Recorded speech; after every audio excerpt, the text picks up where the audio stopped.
मुलांच्या परीक्षा जवळ आल्या आहे, म्हाताऱ्या माणसांची हाडं दुखताय, सांधे दुखताय, तरुणांचे पण सांधे दुखताय, तर त्यासाठी आज रामबाण उपाय म्हणजे पौष्टिक लाडू. हॅलो हाय, मी कल्पना थिडके. कल्पना थिडके या रेसिपी मध्ये मी आपलं स्वागत करत आहे. भरपूर कॅल्शियम लोह असणारे हेल्दी व पौष्टिक लाडू. प्रथम थोडीशी वेलची भाजून घेऊया. भाजल्यामुळे ती लवकर बारीक होते. एका प्लेट मध्ये काढून घेऊया.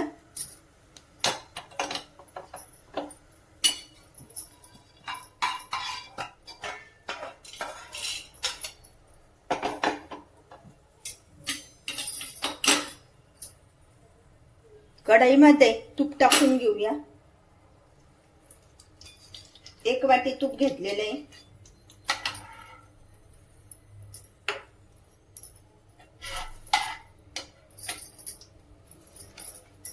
तूप थोडं गरम होऊ देऊया. तुपामुळे सांध्यांना वंगण मिळते, त्वचेसाठी व पचनासाठी चांगले असते.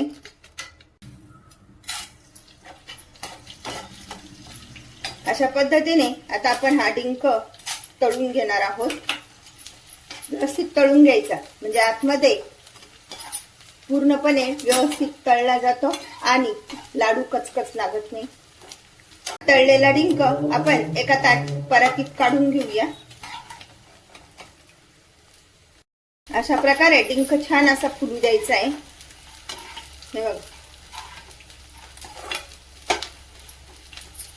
बदाम बारीक करून घेऊया. सगळं ड्रायफ्रूट आपल्या आवडीनुसार टाकायचे. व्यवस्थित भाजून घ्यायचे तुपामध्ये. बदाम खाल्ल्यामुळे साखर व वजन नियंत्रित राहण्यास मदत होते. मेंदूचे कार्य सुधारते. त्यात प्रथिने, फायबर, पोषण तत्वे असतात. अशा पद्धतीने इतके भाजल्यानंतर आता आपण ते काढून घेऊया.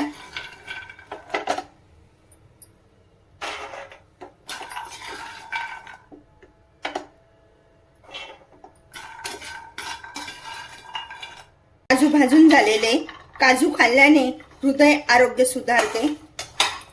यामध्ये पण साखर व वजन नियंत्रित राहण्यास मदत होते. ते पण काढून घेऊया. अशा प्रकारे सर्व साहित्य व्यवस्थित असं भाजून घ्यायचे.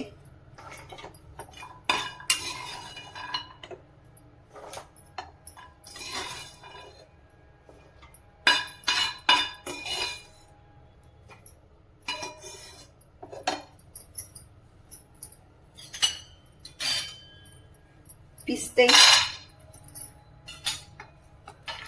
बघा, किती कमी तुपामध्ये आपण सर्व साहित्य व्यवस्थित भाजलं गेलंय ना.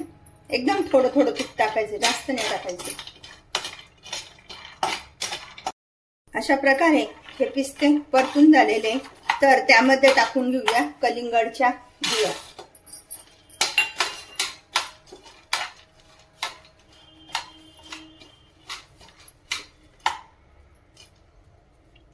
कलिंगडच्या बिया तर मुलं खात नाही, पण अशा पद्धतीने आपण लाडू मध्ये त्याचा वापर करून कलिंगडच्या बिया पण वापरू शकतो. कलिंगडच्या बिया पौष्टिक असतात. प्रथिने, फायबर, झिंक, लोह भरपूर असतात आणि त्वचा व केसांसाठी सुद्धा चांगलं असतं. म्हणून या कलिंगडच्या बिया पण मी या लाडू मध्ये टाकत आहे. त्यानंतर या वॉटरमेलनच्या बिया पण टाकते.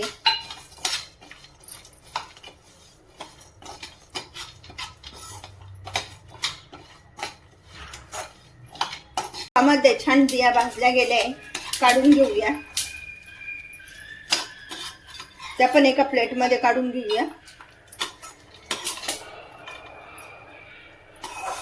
सर्व साहित्य भाजल्यानंतर शेवट भाजूया खारीक. थोडस तूप टाकून घ्यायचं खारीक भाजताना आणि त्यामध्ये ही खारीक अशी भाजून घ्यायची. जास्त नाही भाजायची आहे, पण थोडीशी व्यवस्थित अशी परतून घ्यायची आहे.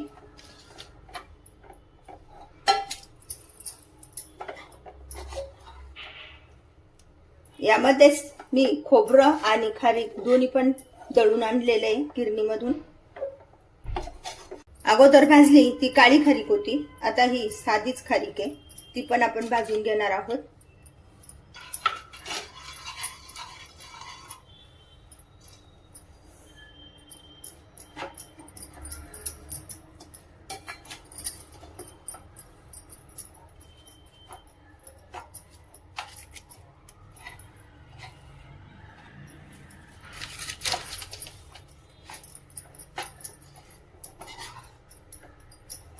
असं व्यवस्थित मिक्स करायचं आहे तूप पण.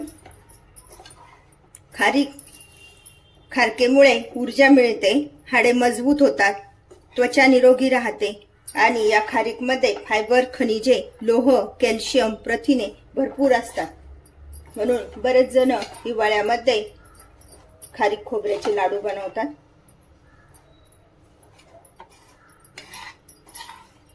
अशा पद्धतीने एकदम व्यवस्थित असं परतून घ्यायचे. खारीक पण छान अशी भाजून झालेली आहे, काढून घेऊया. आणि वेलची बारीक करून घ्यायची. डिंक कच्चा नसावा आणि जर राहिला तर मग असा थोडासा गरम करून घ्यायचा मस्तपैकी, त्यामध्येच तो व्यवस्थित असा फुलला जातो. अशा पद्धतीने हा डिंक थोडासा बारीक केल्यानंतर पुन्हा गरम करून घेतलाय. गॅस बंद करूया. बघा कसं तूप पण छान सुटलंय ना त्याला. हे सर्व साहित्य बारीक झालेलं आहे व्यवस्थित. आता आपण त्यामध्ये गुळ मिसळून घेऊया. अशा पद्धतीने चाकूने गुळ बारीक करून घ्यायचा आणि तो त्यामध्ये मिसळायचा आहे. एकत्र केल्यानंतर पुन्हा मिक्सरला एकदा लावून त्याचे लाडू वळायचे. पाक न करता बनवलेले हे असे लाडू आहे. खूप सुंदर आणि मऊ राहतात असे लाडू. अशा पद्धतीने आता मोठ्या भांड्यात घेऊन आपण तो गुळ एकत्र करून घेऊया. व्यवस्थित एकत्र करून घेत आहे.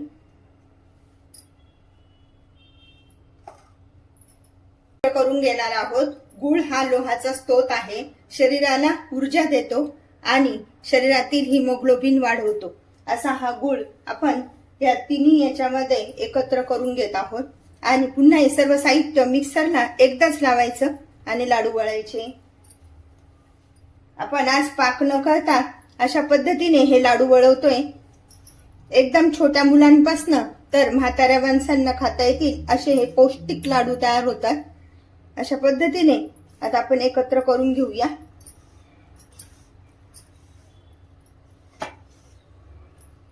गुळ मिक्सरला लावल्यामुळे म्हणजे सर्व साहित्य पुन्हा मिक्सरला लावल्यामुळे गुळ हा एकजीव होतो व्यवस्थित.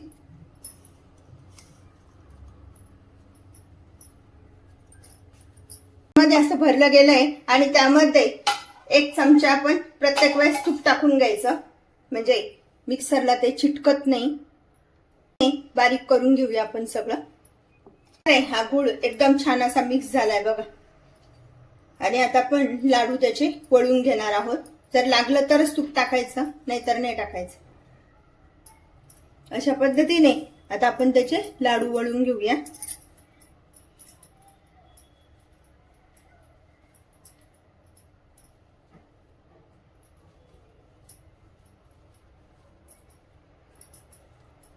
आपल्या शरीरातील थकवा दूर करण्यासाठी या लाडूंचा खूप उपयोग होतो. म्हणूनच प्रसूतीनंतर हे अशा प्रकारचे लाडू देण्याची पद्धत आहे. हे बघा अशा पद्धतीने आता छान असे लाडू वळले जात आहेत. तर लाडू वळून घेऊया.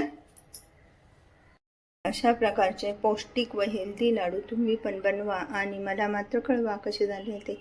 लाईक आणि सबस्क्राईब करायला विसरू नका. पुन्हा आपण भेटूया नवीन रेसिपीसह. थँक्यू.